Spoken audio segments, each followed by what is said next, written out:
If nothing else, this is what I prefer, hand on hip, because that's where the line of progression is going. Okay? So while you were getting her up, would you have switched sides? Because you said that once you're going from the half kneeling straight up, that you'd rather be on the stronger side. So Yeah, I was on the stronger side. Right, but I'm saying if you would have done the whole sequence over, would you still have been on her weak side and then tried to switch sides at some point? No, so here, this was her stronger side I was on. This was her weaker side. Right. So when she got up, so now she's up into standing. So she lifts up. She's in standing, right? And now I'm still on her stronger side, okay? So it depends on what I want to do next. If I want to go back down to half kneeling, I'm going to stay right here. Okay, because what do you think I'm going to have? Which leg do you think I'm going to have go down? This one. I'm going to have a weight shift and come down. Oh, I'm sorry, I didn't mean to do it.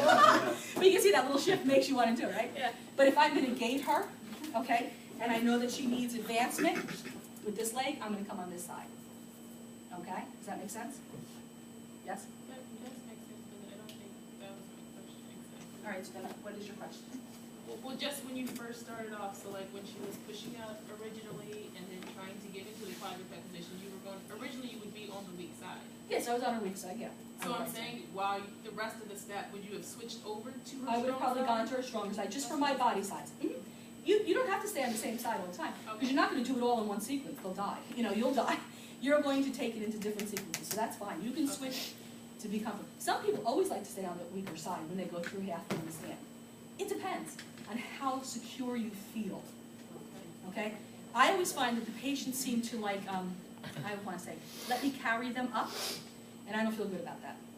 So when I'm on they just like lean right into me. So I get on the other side so I can almost like push them, assist. Okay? Okay. So you're standing, but you're not. So you get to relax. So well, actually, you can help him up since you're with patients. You've got the feel. Okay? You don't want to help me up. Not too bad. Go ahead. No, that's all right. Come on, let's go. She's going to end up being your therapist someday anyway. The way it is. Okay, so he's sitting. Right. So we want to get him to standing. So, I know. Isn't this a pain? Yeah. And he's on a, you know, whatever this thing is, a mat, table, high low table.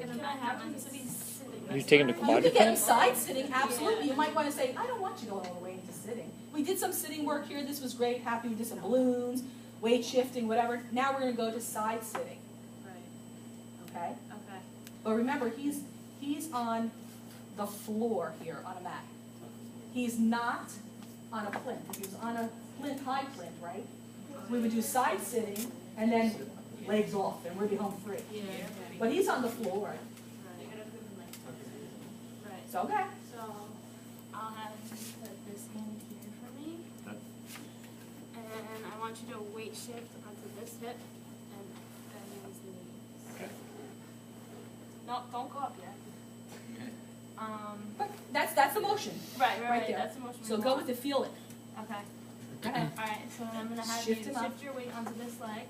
Move the pelvis. Use your left hand too. So whoop like this. Okay. And guess what? You're in the same position as she was in. Exactly.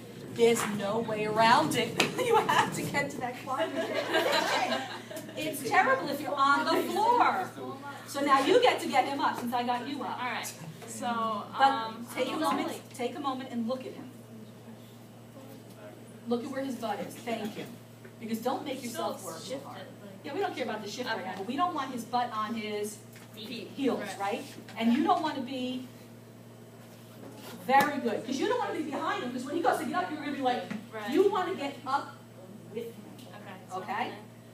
And for this, you may want to just be here. Where's his other hand? Where's your Right, and on his chest. Yeah, you could be on his chest, but you may want to see if you don't need his chest first, Okay. okay? It's because he's got one, which arm's going to work for you? This one. This one's his good side, so this is his evolved side. Okay. So this arm's working, this one is working a little bit because it's holding, otherwise it would be collapsing a little, collapse a little. Like, yeah, that's fine. That's the reality, okay? Now, she could be on that side, or she can go on the other side. She can do either side she wants. But look at where her body, her left leg is, and compare it, yeah. You want to give him some what? Room. So it's like over, move it, good. Okay, good. So I'm gonna have you sit up. Good. Okay. So now I want to bring up your. And so she leg probably going to have first. to be here a little, right? Yeah. Don't relax, relax. Yeah, down by his butt. Okay. Alright. So then then I want you to bring up this leg first, okay? So weight shift them, use your hand, okay? And then have you stand up. Okay, so she came up on his involved side, and that's okay, because he used his hand to support it. She could have done that side, or she could have done the other side. You've got to see what works better for your size of a body and the patient. And for those of you who are shorter, be thankful. Be thankful.